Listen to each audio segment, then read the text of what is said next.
नमस्कार शेतकरी बंधूंनो, नवीन आंबा लागवड करणाऱ्या शेतकऱ्यांसाठी जर तुम्ही परंपरागत पद्धतीने आंबा लागवड करत असाल तर 10 बाय 10 मीटरचं स्पेसिंग घेऊ शकतात.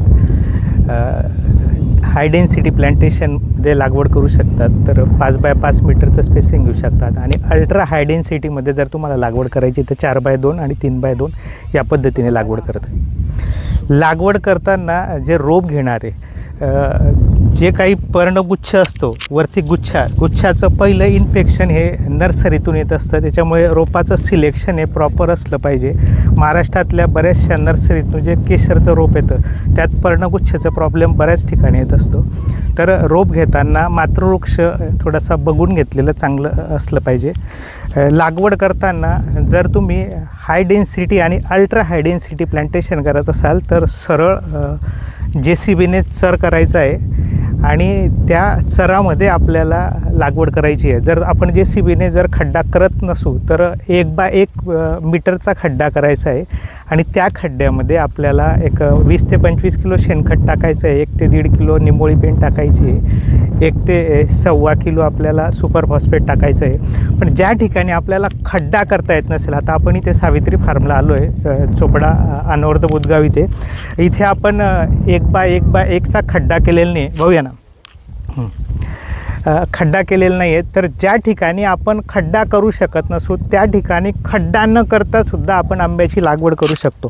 अशा परिस्थितीत काय करायचं आहे, आपण जे पण आंब्याचं झाड आहे, आंब्याचं झाडात जेवढी पिशवी आहे त्या पिशवीच्या आकाराचा जरी खड्डा झाला तरी आंब्याचं झाड जगू शकतो. फक्त खड्डा भरताना थोडीशी काळजी घेतली पाहिजे. खड्डा भरताना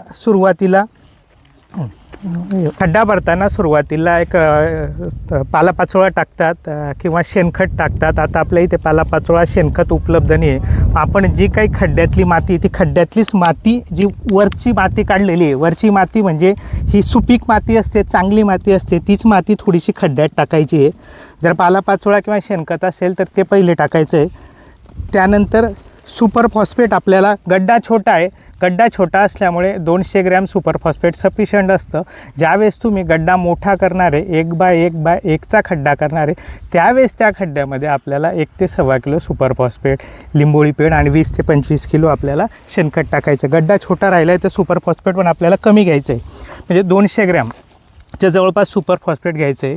ज्यावेळेस आपण 1 मूठ सुपर फॉस्फेट घेतं, 1 मूठ म्हणजे 100 ग्रॅम होतं, 2 मूठ म्हणजे 200 ग्रॅम होतं सुपर फॉस्फेट आपल्याला टाकायचं आहे चौफेर.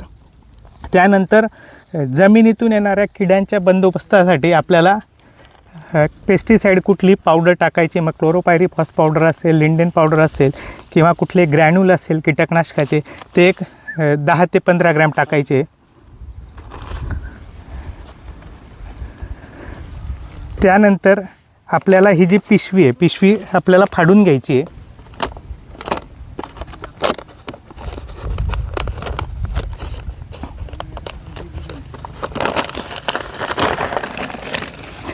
गड्ड्याच्या बरोबर मधोमध आपल्याला रोप ठेवायचं आहे आणि त्यानंतर जे पण आपलं शेणखत किंवा वरची माती असेल ती वरची माती त्यामध्ये टाकायची आहे.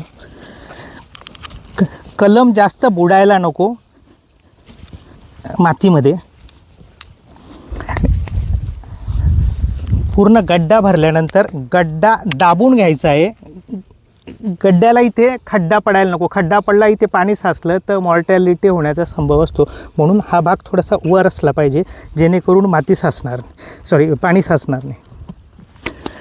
अशा पद्धतीने जर तुम्ही नवीन लागवड करत असाल आंब्याची तर रोपाचं सिलेक्शन, रोप लागवड करण्याची पद्धती आणि अंतर अशा पद्धतीने असलं पाहिजे.